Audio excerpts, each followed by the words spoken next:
Hello everyone. So this is my very first ever cooking video, so bear with me while I do this. Today we're gonna cook my favorite green curry. It comes in many different versions, but usually lots of greens, as you can see here, and then some fish for protein, in this case salmon. I'm going to show you exactly how I do it.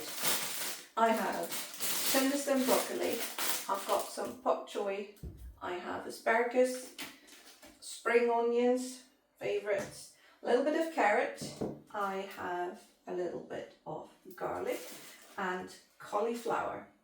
For my sauce, I'm going to be using 2 cans of coconut milk. Now this is the shaky one. There's others where there's a solid bit and then a watery bit. I prefer these. We also have salt, pepper.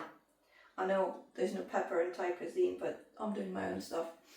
I have red chili paste, and I have white miso, and I have Thai green curry paste, which we'll be using as well. So I will not give you an exact grams thingy. I do it by feel or by you'll see.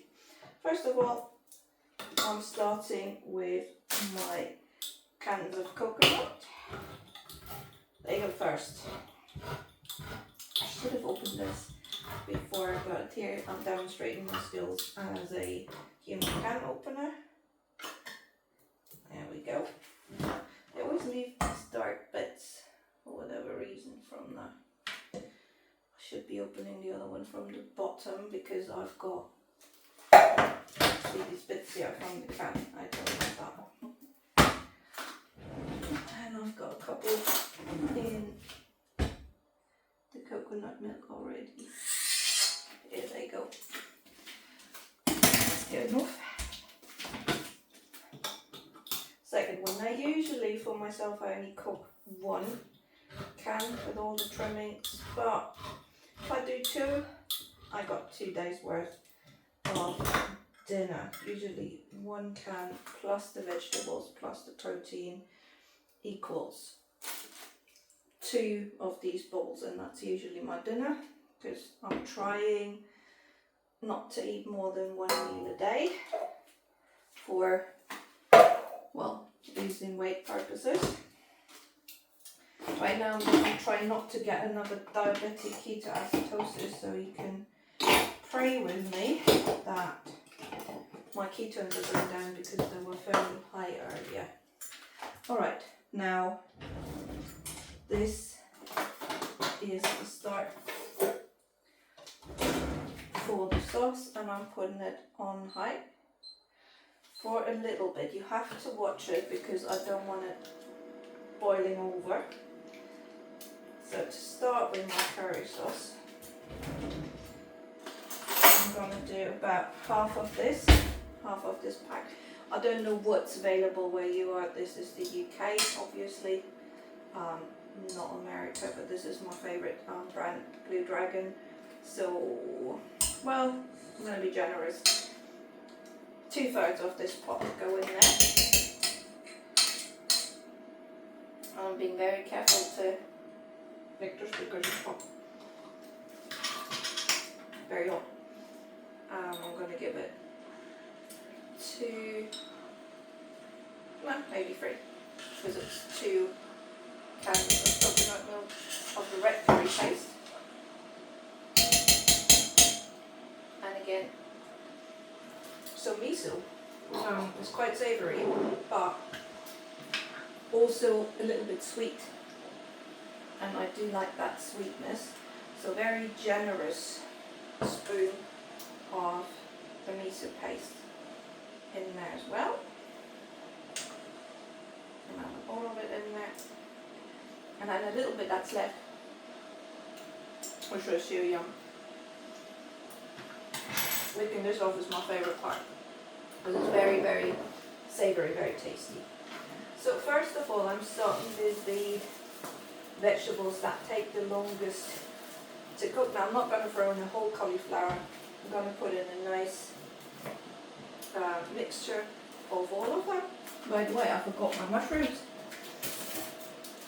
Here's my mushies. I absolutely adore king oyster mushrooms, shiitake. So they're about to go off, they really need to be put in there. So I'm letting this coconut milk come up to the boil. And watch it quite carefully. Why am I cutting my cauliflower this thin? Because I want it to cook fairly quickly. This is supposed to be about 15-20 minute meal prep, and then let it sit. And the thing is, while you're throwing in the cold vegetables, it kind of cools it down again and again and again. So it's going to take a wee while, as we say here, before the whole thing really starts boiling. Next, the mushrooms, because I want them nice and slippery. That one does. I love them in long thin strips because I eat my Thai green curries with chopsticks. So these, once they've gone all slippery and gooey, are going to be really nice consistency for me to eat. I forgot my salt and pepper. Now I'm being fairly generous, so it's coming to the boil just now.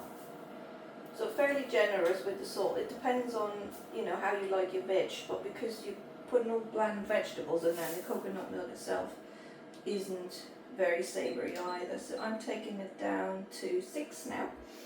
That's about half. I can go from 1 to 9 on my electric induction hob. A little bit of pepper, that's a personal preference. The garlic's going in soon as well. Very good. These are king oyster mushrooms and I love those. So they're going in. And once they're cooked, they go a bit rubbery, but in a nice way. Nice slippery way. Don't know how to explain that. It's a nice way of being gooey. So, kind of more, a little bit of. Oh, some of these mushrooms gone bad, so I'll leave those. I love the king. Now we're boiling over, so I'm taking it down to 3 to nicely simmer. Then here, bok choy. Now bok choy again is something, either you love it or you hate it. It is quite bitter. So if you don't like bitter, you better not use bok choy as one of your greens. I adore it. I love bitter. Not too much, but this is like 1 small bulb, and I've already cooked the greens on top of them in another dish. So that's just the leftovers. Then asparagus. I absolutely love asparagus. Now, if you didn't know this trick already, you can snap them to where they're fresh. So where they break, they're still fresh. Anything beyond that will be really, really tough and chewy. So I'm breaking them to see, well, this one's gone bad, to see where they're still nice and fresh. Look at this little, see this is not fresh, so it won't break.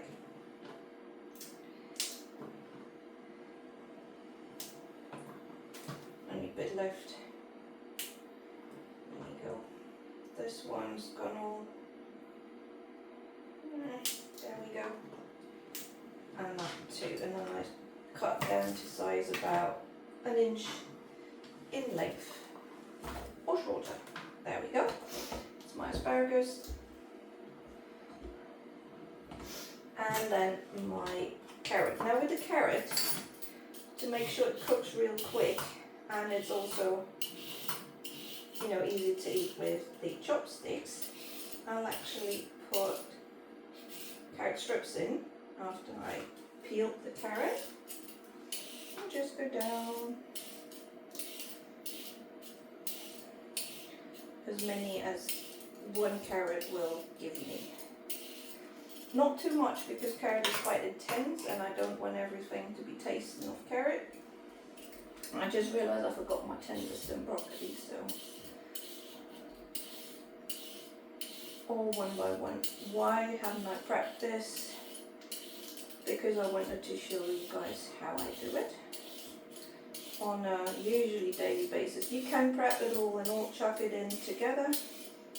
I just prefer doing it this way. So I think that's about it. Just make sure you don't put too much carrot in there because it will become very sweet. Another vegetable that you can put in if you want to make it more sweet would be sweet corn. That has a tendency to make things sweet as well. Now with my tender stem broccoli, I don't want too much of it, and I also want, even though it's called tender stem, the stems to cook really well, so I'm cutting them into smaller pieces, stems especially. I'm not a huge fan of broccoli as is, but the tender stem one I do like, not too much though, because as well as the pak choi and the asparagus, it can be quite bitter and we don't want that. So that's that. Look how nice, can you see that? Nice, colourful. If I added some sweet corn, that would be even more colourful. One more, there we go. So, and now for, I'm gonna go with 2 today. With the spring onions, they have a tendency to make things really sweet. So, again, to your liking, you can put 1 or 2 stalks in there. And I am going to be very, very cheeky here. I'm just going to cut the tops off here because they've gone a bit mud and bottoms. And there we go. Just like that, being very cheeky, being very quick.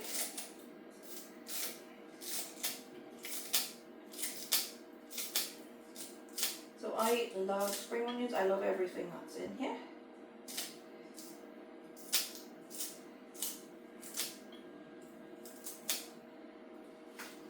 There we go.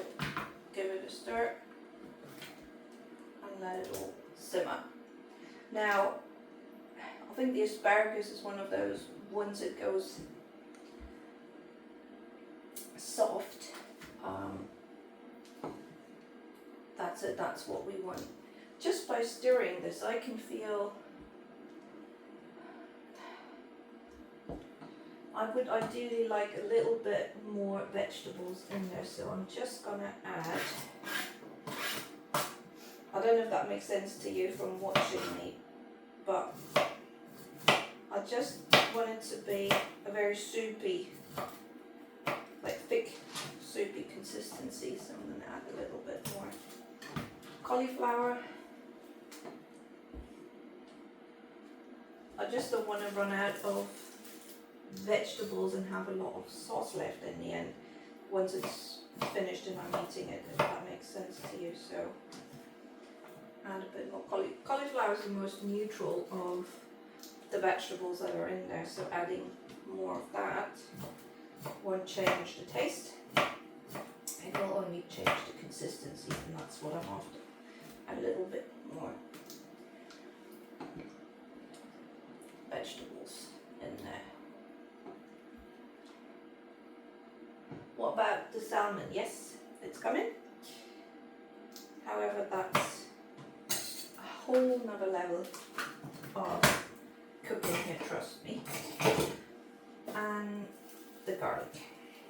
So with the garlic, I'm not going to make a big fuss about it.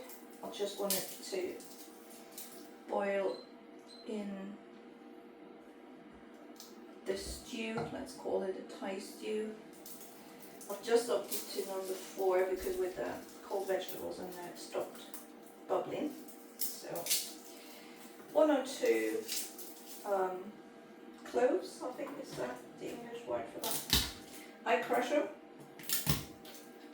Then they're very easy to peel once they're crushed. Take the ends off. The whole peel should come off as one. Almost. There we go. And now, see the little hole. I know it looks messy. I'll clean it up after, I promise. Most of the time. Just keep washing this. And then I slice it after I crushed it. Again, not too fuzzy. Nice big pieces. Off they go into my Thai green curry. So this is completely vegan at this point. Not just vegetarian, it's vegan because of the coconut milk. I've not added any dairy products or any meat products so far. However, if, like me, you want a bit of protein in your meals, then you can add that at the end. And by at the end, I mean I added in here, I will show you how. And then pour the hot curry sauce on top and let it simmer or sit there for a couple of minutes. That will cook the salmon. Now here we go, bubbling again, so I'm taking it down to 3. So with the salmon, I'm going to take 1 fillet for tonight. That's plenty for me for now. The other day I did it with beef, really good beef, 30 odd days matured beef fillet. It was a nice piece and I ate twice of it and it cost me about $10. Now, one of the reasons I'm doing this is because I want to show you guys how you can cook healthy meals for yourself that are very, very tasty and haven't got any, well, I'm going to say any carbs that would be wrong. The coconut milk does have some carbohydrates in them. So we have 10 grams, 9.7 grams. Oh no, sorry, that's fat. Where's the, hang on. It's very low, 2.2 on 100. So yeah, I was right, there's 400 mils in 1 can. So you get about 10 grams of carbohydrates, sugars with your, hang on, I'll be back in a second, need to wash my hands. Here we go. So you get some sugars. In this entire pot, you'll have about 20 grams of sugar, which is really not a lot, because most of the vegetables in there don't contain any carbs. Neither does your salmon, it's pure protein. Now what I do is I do very thin slices when they go straight in the bowl. And I mean very thin slices. You want a fairly sharp knife, look at this. No more than 1 millimeter, 1.5 millimeters thickness. I don't like the skin, so I'm just gonna scrape it off the skin basically. Thin slice, go on scrape it off the skin. There we go, no waste. I admit I started a bit bad on that one. And while I'm slicing my salmon nice and thinly, this is bubbling away. I haven't even had a taste yet, but the thing is, I cook this so frequently that it's guaranteed to be good. Here we go.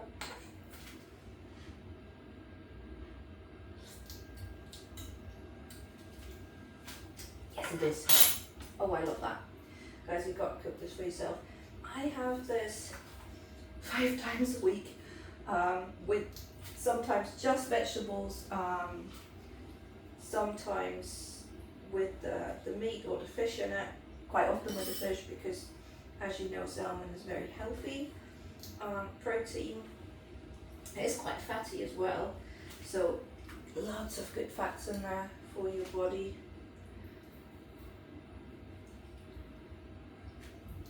So that's me. And I'm doing this very slowly, deliberately. It's quite meditative process. But I can see there's scales on the skin as well. That's something I'd rather not have in my food, the scales. With the fish, I haven't bought the more expensive Scottish salmon, I've just bought salmon, where I couldn't find out where it was from actually. It just says responsibly sourced, so hopefully yes. In Scotland you can't buy Atlantic salmon that's been fished off the coast. It will have been bred and raised in a fish farm. So there's no more wild Scottish salmon. If you get wild salmon, it's probably from nowhere further, not from Scotland. It comes exclusively from fish farms. And I think that's what they mean by responsibly sourced. So hopefully, that's this bit in the middle, I don't like. It's the backbone basically, or the back of the salmon. So I'm cutting that out. But again, you can have it if you like it. I'm a little bit fuzzy with my meats.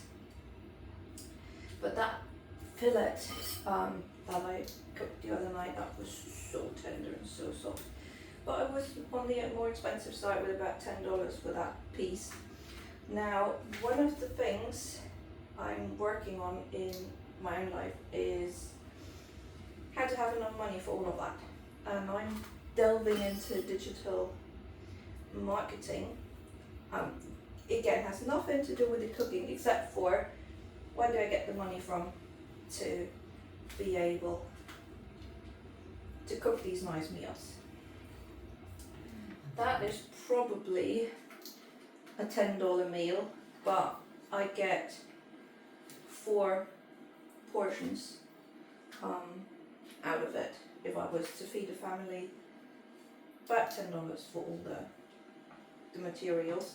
Because as you can see, I haven't used all of it. I've used all the asparagus because it was, a little bit over, so gone bad. But usually I don't use all the vegetables. I still have a big lump of cauliflower here, so that's a few more I can cook. No, almost done. And the last bit, there we go. I'm going to say that's fairly well trimmed off. This one, that's going to end up in as well. So only that and that are left.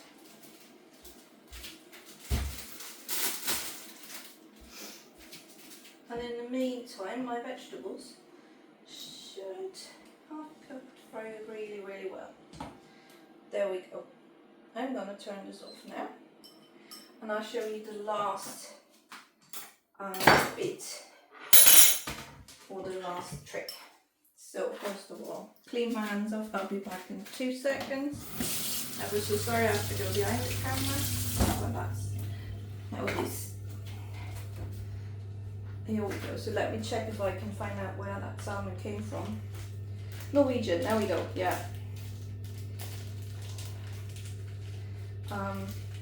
The quality of the cut isn't as nice as you might get Scottish salmon, so maybe next time I'll buy the slightly more expensive one. But with the meat, really guys, if you want to cook meat or fish like this, and if you had beef, you do the same thing. You cut very, very thin 1mm slices of your beef, put it at the bottom of the bowl. I'm going to say not more than that, so that's 240 grams, 120 grams of salmon, 100 grams of your protein. You can do a bit more, but for cooking purposes, I wouldn't go above like 150 for your proteins, because what's going to happen now is hot curry on the salmon, about a ladle and a half. Make sure your fish is covered. And here's my chopsticks, my favorite tools. And I'm just gonna mush this about. And you can see how these pieces are already cooking. Can you see that? They're cooking by the sheer heat of the curry.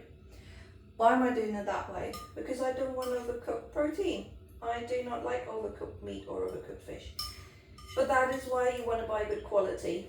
with the meat, you want it hung 28-30 days, because then you get really tender meat out of it, and all you need is a little kiss from the heat to nearly cook it through. So salmon, let me show you how you want your salmon in the end. See this piece here? That, I'm going to put it on my hand, that's probably cooked already. You don't want any more than that. Nice opaque in the middle and very yummy.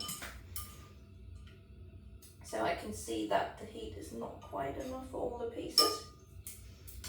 So I'm just going to add 1 more spoon, this time with the vegetables. And another one on top. Let me see if I can find some mushrooms. I love mushrooms, if I haven't mentioned that before. There we go. And there was 1 more on top of that. Now, does not this look absolutely on sticks? And I guarantee you, by the time I've got it over in front of my telly, the salmon will be absolutely cooked the way I want it. So I want it really pink. Same with my meat. I will do that, a meat dish on another day. I hope you enjoyed my first cooking show. I did, and I'm going to enjoy this meal. In a minute or so, I'm just going to put some of the stuff away. And yeah, let me know what you thought. Bye.